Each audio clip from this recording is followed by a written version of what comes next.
The Roundtable Strategic Investment in Spain. You are more than welcome to attend. Without further delay, I now give the floor to Héctor Flórez, CEO for Deloitte Spain. Thank you very much.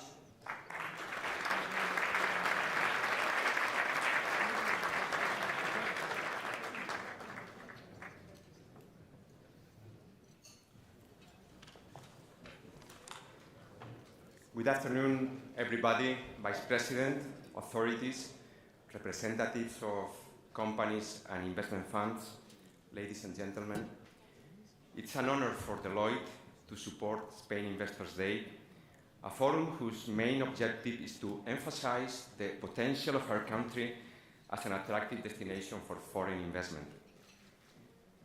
As you know, we are clearly living in an increasingly fragile and complex world, marked by geopolitical tensions, climate and health issues, and deglobalization trends. In short, a more volatile and less predictable environment. In this context, it seems to me that the world needs a strong and influential Europe.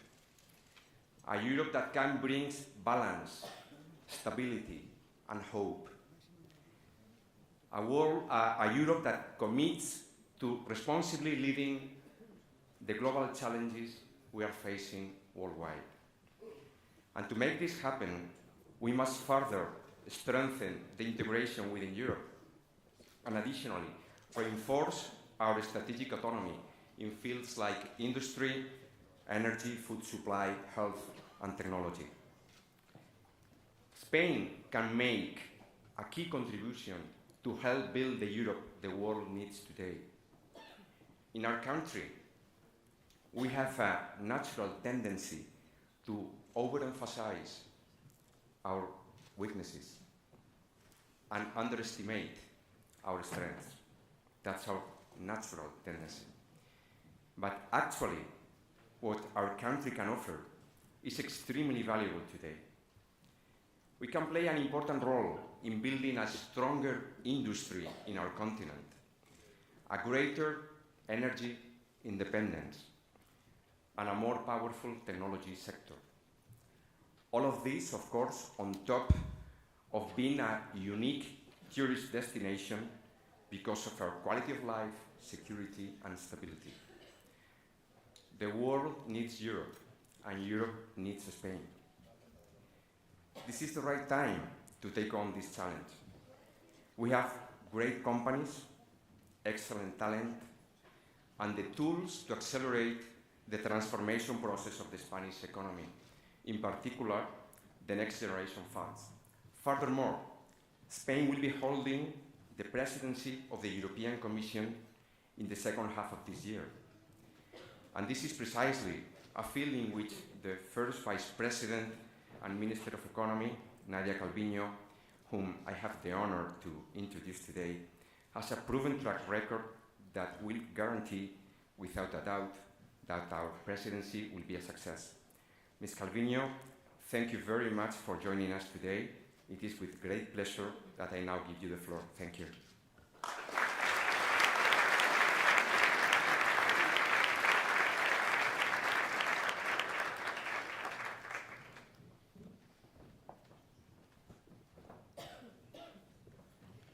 Thanks very much for this very kind introduction. Muchas gracias por la presentación. Buenos días, buenas tardes, good afternoon. It's a great pleasure to be with you today, one more year, to participate once more in this high-profile event, which brings together many investors, key investors in our country, companies, authorities, and has become, I think, a milestone to kickstart the new year. And this event provides me with a great opportunity to share with you some insights on the economic outlook and our economic policy priorities for 2023. When we met last year, I was listening carefully to you, Héctor, and when we met last year, our key concern was how to maintain the strong recovery in the wake of the pandemic and in the aftermath of the height of the pandemic, I would say. This, of course, we thought was going to be the challenge last year, but everything changed in February, when the war in Ukraine forced all governments, all companies, all citizens to adjust to a new reality, to act once again decisively to cushion the impact of yet another exogenous shock in Europe. And this, I think, has been clearly the key feature of the global economy in 2022 and continues to be the main driver as we start 2023. In this complex international context, the Spanish economy is showing an outstanding strength and resilience. In fact, all forecasts point at a growth rate in 2022 above 5%. And this is after a growth rate, GDP growth rate in 2021 of 5.5%. All estimates expect growth to moderate in 2023, but they all expect also that Spain will outperform our peers. In other words, in a context of maximum uncertainty in the international arena due to Russia's invasion of Ukraine and the rest of the geopolitical and economic challenges that we're facing, energy crisis, inflation, the tightening of financial conditions as a response to inflation. In this complex context, the Spanish economy continues on a path of strong and sustained growth, thanks to the excellent performance of the labor market, the dynamic development of the external sector, booming investment, and of course, it has already been mentioned right now, the structural changes, the ongoing structural changes which are driven and funded by the Next Generation EU program. Let me briefly comment on the extraordinary performance of the labor market, because social security enrollment is at an all-time record. The positive trend continues. There are more than 20.5 million citizens employed, and this is the highest figure since the great financial crisis that started in 2008. The unemployment rate and youth unemployment are also at historical minima. Moreover, the stability and quality of employment is improving. In the last year, more than 2 million stable, open-ended contracts have been signed in Spain. And this has led to a rapid, fast convergence of the temporary employment rate in Spain towards the EU average.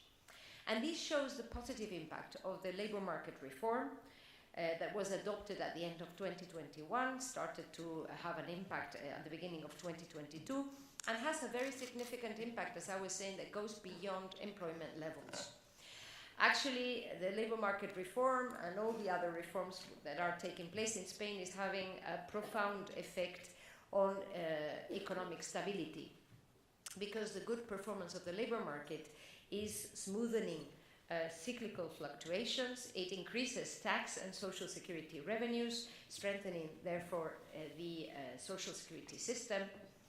It increases human capital and productivity, which, as we all know, are the keys to long-term growth. Not to speak about the social impact.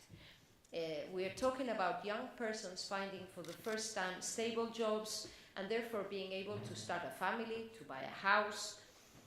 The positive evolution in the labor market is undoubtedly the main factor explaining the improvement of inequality indicators since 2018, even when going through a pandemic and a war. Job creation, together with the social protection shield that we have deployed since 2020, and more effective redistributive impact of the fiscal system, these facts, these elements, these changing factors explain the fact that we are starting to correct some of the historical imbalances that have been dragging the Spanish economy since the great financial crisis. I wanted to make this point because I am absolutely persuaded that growth cannot be sustained if it's not sustainable from the social point of view, and therefore correcting social inequalities is one of the targets of our economic policy.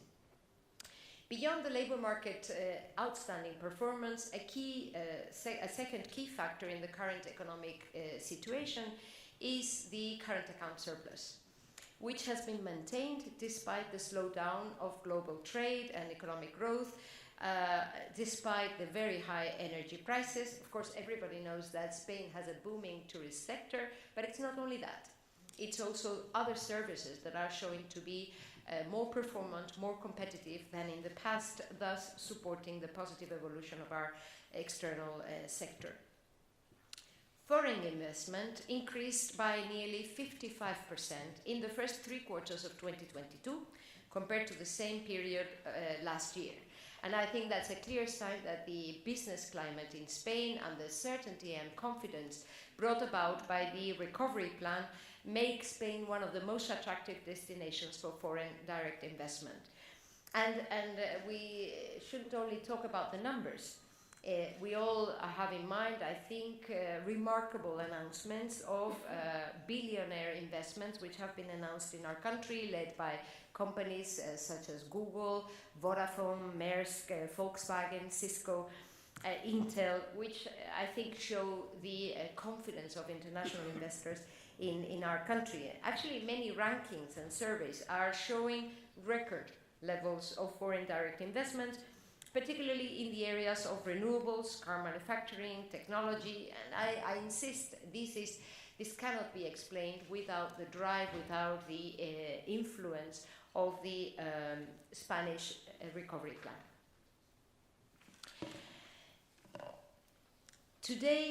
In this context, today's main short-term challenge for the whole European economy is probably inflation, which is leading to a rapid rise in interest rates by the European Central Bank, and of course the risk of a slowdown of the economic recovery, particularly in those countries that are most exposed to the war in Ukraine. However, in the case of Spain, thanks I think to the slowdown of energy prices at global level, but also to the government's determined response, most recent data are pointing to a very fast moderation of inflation in Spain. Consumer price index year-on-year growth rate fell by 5 percentage points in the last 5 months of 2022, so that Spain is the country with the lowest inflation rate in the EU and the Eurozone. Now, as I have said every year since 2018, every year I participate in the Spain's Investors Day, our economic policy in this context has basically done 2 things. First, dealing effectively with what's urgent, but without losing sight of what's important, the mid-term roadmap that we are following. In other words, we've put all our efforts in shielding households and firms from the short-term impact of the health and energy crisis, while relentlessly and I think efficiently also pushing forward with our green and digital agendas and pursuing social justice in order to have a sustained and sustainable growth in the mid-run too. Talking about what's urgent, we adopted in 2022 6 legislative packages to respond to the impact of the war, and in particular to contain inflation and ensure a fair distribution of the impact of the war. And this has allowed us to provide a flexible, effective and targeted response to the most vulnerable households and also most affected economic sectors.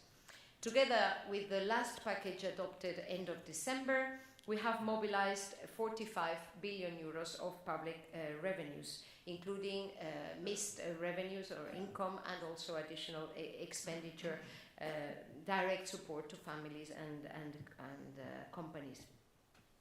These response packages include very powerful measures, such as lowering electricity taxes and the cost of functioning of the electric system, subsidies to public transport, an increase in the minimum living income and non-contributory pensions, a €200 monthly subsidy to lower income households, direct support to gas and electricity intensive industries. I would say among all these measures, one stands out, and that's the Iberian solution. To decouple international gas prices from electricity prices in our wholesale market, I think this clearly stands out because this mechanism has helped electricity prices in Spain and Portugal to be much lower than our peers, other European countries, and this is a key issue, not only to citizens, but also obviously to the competitiveness of Spanish companies. Spain has been calling for a European response. In your introductory remarks, you were talking about the importance of Europe and having a European response to this war, the same way we reacted as Europeans to the shock created by the pandemic. Well, Spain has been calling for a strong and fast, agile European response to the impact of the war, and in particular the impact in energy prices since July 2021. Slowly but surely, all our ideas are pushing through, are coming through, and a lot of them are now guiding the debates at the European level in the energy field. This very week, the government of Spain adopted another submission to the European Union with concrete proposals on how to reform, how to build a new regulatory framework for the energy sector in Europe, which is fit for purpose. Until such time that we have an appropriate regulatory framework, the Iberian solution must be in place so that it ensures that we continue to have a very competitive framework for the Spanish economy, for the Iberian economy in these turbulent times in international energy markets. As long as it is necessary, we will continue to support most affected citizens, most affected companies, but trying to do it in a manner which is efficient in the use of public resources, having targeted responses and trying to ensure consistency with our mid-term green agenda. Public transportation is obviously a win-win from this point of view. It is one of the best measures we have undertaken because it is shifting transportation towards public, more effective, more efficient, more energy efficient means of transportation, maximizing the positive impact of public revenues, public expenditure. The government, just to finish on the general policy, economic policy priorities, and talking about the response to inflation, for the moment we do not have any indication of second round effects of inflation in Spain. Nevertheless, from the point of view of the government, we've been supporting and encouraging social partners to agree on a framework for the coming years for the evolution of wages and corporate margins, so that we can have what we call a pacto de rentas, an incomes agreement that would provide confidence to companies, workers, families, and also investors. We will continue, and we continue to work on this together with the social partners, and I would hope that we have such an agreement which would continue the trend of social agreements that have provided a very good framework to have a stable social framework and also effective implementation of all our policies in the past years. Regarding fiscal policy, we're taking advantage of strong growth and extraordinary employment figures to pursue the fiscal consolidation agenda, to lower our deficit and public debt ratios, absorbing as fast as possible the extraordinary increase caused by the response to the pandemic. In 2022, as we did in the previous year, we have met our debt and deficit targets, and we are continuing steadily on a medium-term path towards a deficit and debt ratios which are below 3% and 110% of GDP respectively by 2025. It is worth noting the significant increase in fiscal revenues, 75% of which is due to economic and structural factors, so it is beyond the impact of inflation. Structural factors that have led to an increase in the tax base.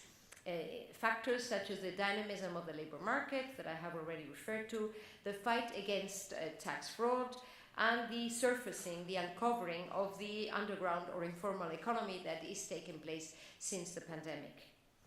Furthermore, thanks to the excellent management of the Treasury, Spain is paying on average less than half for public debt as we did in 2011. We have taken advantage of the period of extraordinarily low interest rates of recent years to refinance our debt and to progressively reduce its cost and extend also the maturity date. The risk premium has remained stable throughout this period of uncertainty. Actually, we had the first auctions of the year this year, this week with very strong demand and stable premia.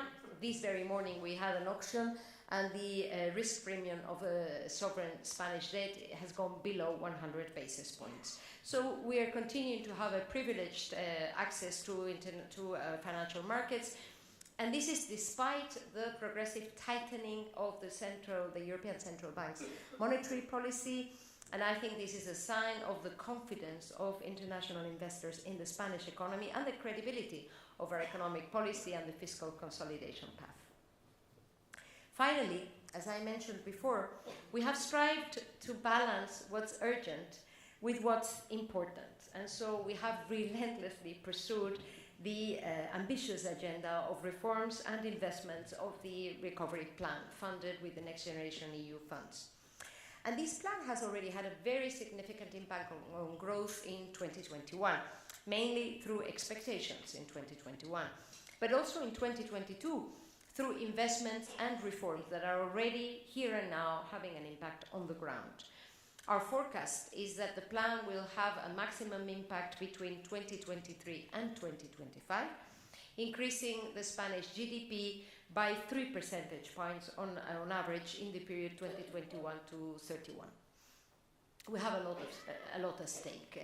The Spanish economy must really profit from this unique opportunity provided by the Next Generation EU funds, and that is why Spain has been the front runner in Europe in the implementation of the Next Generation EU funds. As you all know, we have already received 31 billion euros from the European budget. We are expecting the positive assessment of the 6 billion third payment in February. The investment flow has reached cruising speed with over 2 billion euros mobilized on average every month on a monthly rate in 2022 by the state or by the regions or the town halls, the cities. We have launched 12 strategic projects known as PERTES in strategic areas such as sustainable mobility, industrial decarbonization of industry, renewable energy, green hydrogen, the agri-food industry, shipbuilding, healthcare, microelectronics. The implementation of structural reforms has kept pace with the flow of investment with very important groundbreaking reforms.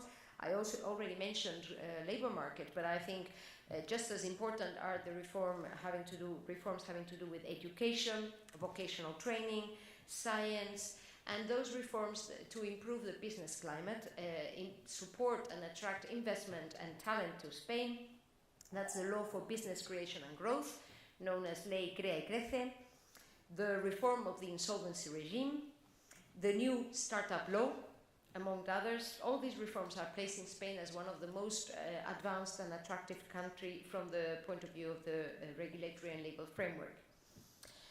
In addition to the first phase of the plan, where we are mobilizing 70 billion euros of transfers from the EU budget, we have recently adopted the draft addendum to the recovery plan, which we will submit formally in the coming weeks. We are in the midst of the public consultation. And this addendum will mobilize the remaining 7.7 billion euros in grants, in transfers, which we want to devote to reinforcing these PERTES, these strategic projects, particularly those with an impact on our strategic autonomy. Mr. Flores was referring to the need to reinforce our strategic autonomy right now in the areas of energy, agri-food, industry, technology and digital, and these are the areas we want to reinforce with the addendum to the plan. We will also mobilize 84 billion euros in loans, and that provides Spain with an invaluable safety net to ensure that the investment continues in the coming years without, of course, immediately increasing Spain's public debt burden, and also demanding or requesting the 2.6 billion euros from the Repower EU mechanism that will be devoted to the diversification of energy sources, deployment of renewables and energy efficiency. All in all, these additional resources will I think, complement and reinforce those strategic projects that are proving to be most effective and are swiftly being deployed on the ground. let me conclude. I would like to conclude sending again a strong message of confidence to both our national and foreign investors, companies, and all those attending the Spain's Investors Day here today. Because we're finding ourselves, and I'm sure that the discussion this morning has gone around this concept, and we're facing many challenges, many uncertainties. The international environment is particularly unstable. But for the moment, the Spanish economy has proven to be resilient. We have been able to face the challenges and the headwinds, and there are a number of strengths, as you were just mentioning. Spain has a number of strengths and tailwinds that will support the pursuance of this strong growth and job creation and the modernization process also in 2023, in particular through the deployment of the next generation EU-funded recovery plan. And that will allow us to continue the strong pace of national and international investment in our country. Let me say this very briefly, a couple of words in Spanish to summarize this idea, ¿no? En otras palabras, el plan de recuperación nos permite explicar la evolución de la economía española en 2021 y en 2022, el crecimiento del Producto Interior Bruto, el empleo, la calidad del empleo creado, la inversión pública y privada. Todos estos factores extraordinarios y el anuncio de proyectos de inversión sin precedentes en nuestro país no se entienden sin el impulso de los fondos europeos Next Generation y también las reformas estructurales que hemos puesto en marcha, que ya están muy avanzadas y que aquí y ahora ya están teniendo un impacto positivo sobre la economía española. La confianza que ofrece este ambicioso plan creo que convierte a España en un destino muy atractivo para los inversores extranjeros, como demuestra el incremento de la inversión extranjera en casi un 55% en los 3 primeros trimestres de 2022 y los numerosos millonarios anuncios de inversiones estratégicas en nuestro país en sectores como el cambio climático, la energía, las energías renovables, el vehículo eléctrico o las nuevas tecnologías. Hemos logrado afrontar bien los retos derivados del shock exógeno generado por la pandemia y también estamos afrontando bien los retos derivados de la guerra en Ucrania y ahora se trata de seguir en esa misma línea, continuar con una política económica que es la que estamos llevando a cabo desde hace 4 años y medio, respondiendo a lo urgente sin perder de vista lo importante, centrándonos en 3 ejes: responsabilidad fiscal, justicia social y reformas estructurales progresistas mirando al futuro. From the Spanish government's point of view, we are absolutely determined to continue with an economic policy that reinforces investors' confidence in the Spanish economy, based on fiscal responsibility, social justice, and forward-looking, future-proof structural reforms, and which is reflected in concrete actions we are taking on the ground, concrete results, such as the sound budgetary management, effective measures to respond to the impact of the war, as we did to respond to the pandemic, and the deployment of a very ambitious recovery plan funded with the Next Generation EU funds. In a nutshell, I'd say this is the challenge. Continue on the same path and make the most of this historic opportunity to transform our economy, thinking about the future generations. Let me end here, and I'm very happy to take your questions. Thank you very much.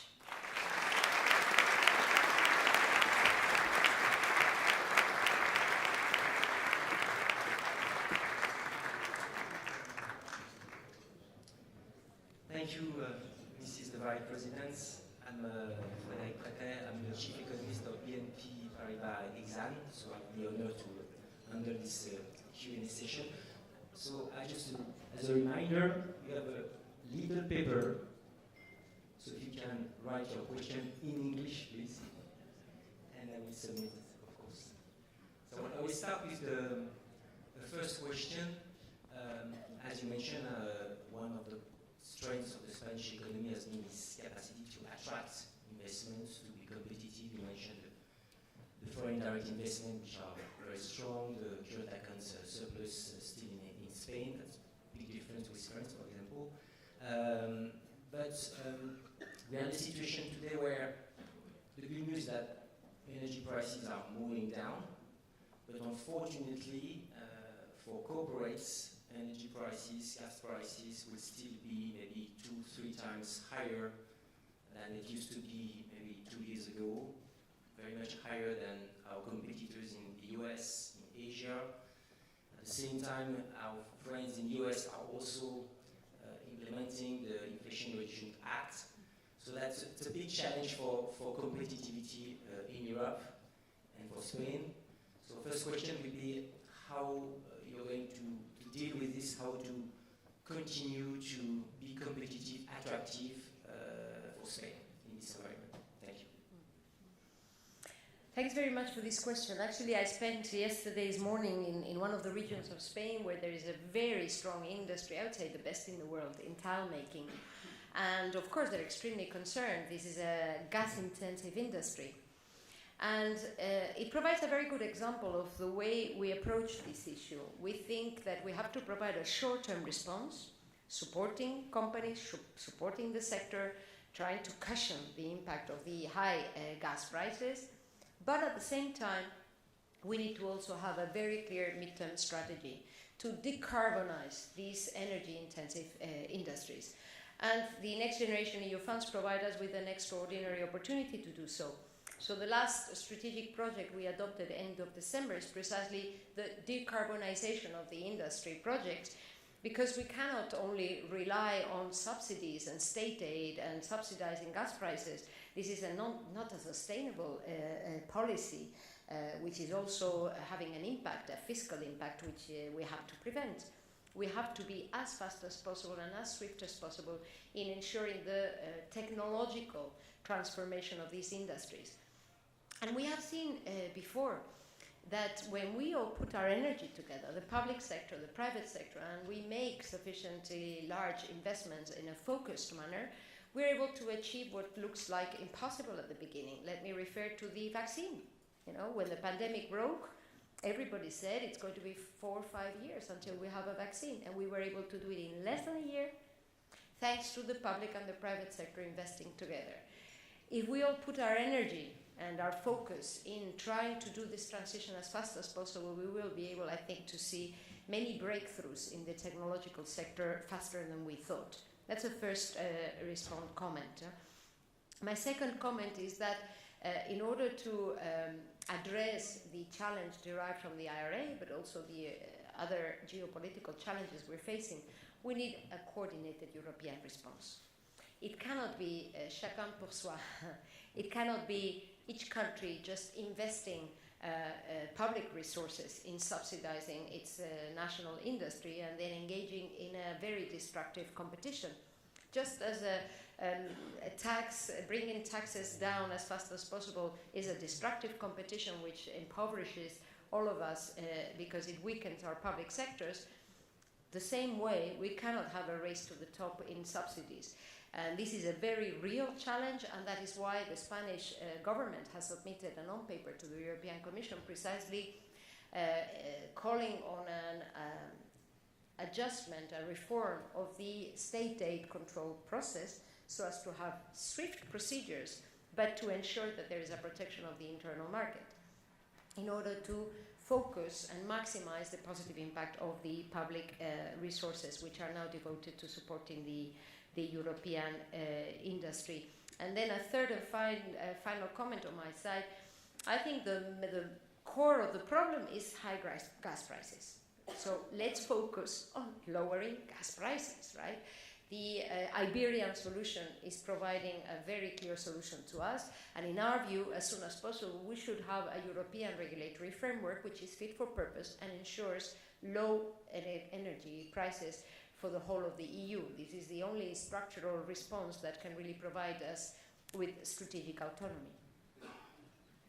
Thank you. I will follow, just before asking this question from the audience, I will follow with this on the EU response, because as you mentioned, Spain just submitted a proposal to the EU Commission regarding this reforming of the energy market in Europe. Can you come back a little bit of what the innovation of these Spanish propositions, how we could maybe change and attract You know that Germany, Netherlands are relatively reluctant to go into these directions. Given your feeling of past ECOFIN meeting, EU Council, and things, how you see the situation evolving and how this Spanish proposal could bring the Dutch and the Germans back to a kind of compromise? Well, I need to be very diplomatic here. But I don't think I'm disclosing any secret when I say that not all countries see eye to eye when it comes to how to ensure that the regulatory framework is fit for purpose right now. That is why we've been calling since July 2021, and we have submitted very different proposals. And I think that that's given Spain a leadership in this debate.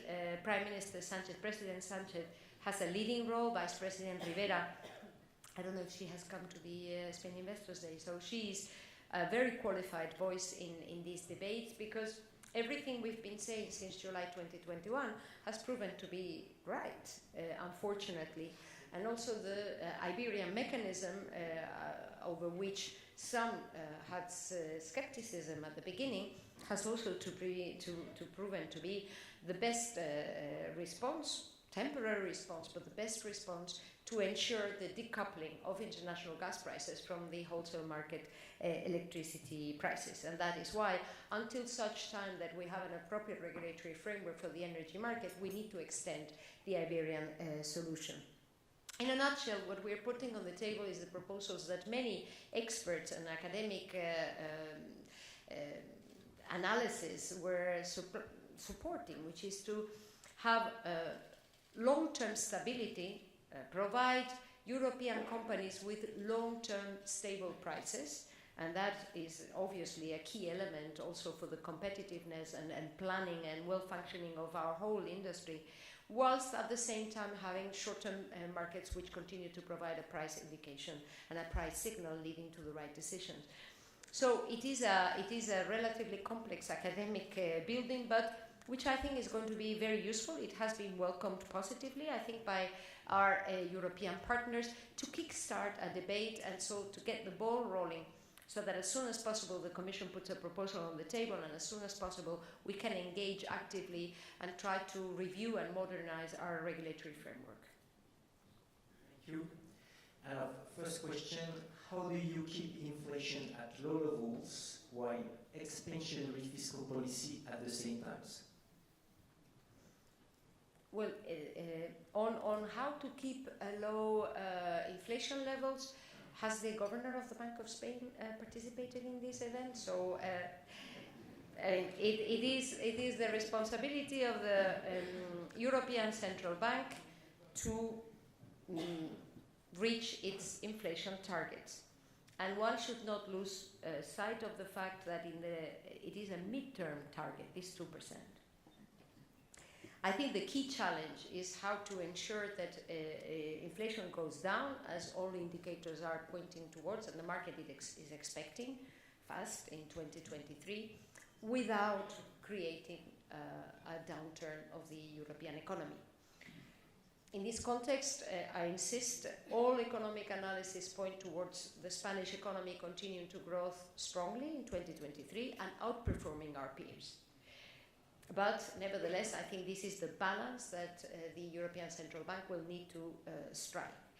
When it comes to fiscal policy in Spain, we have pursued a very responsible fiscal policy, as I said, targeting our actions, trying to maximize the impact and minimize the public investment to respond to the challenges, first the pandemic, now the war, being determined and acting with very, very ambitious measures.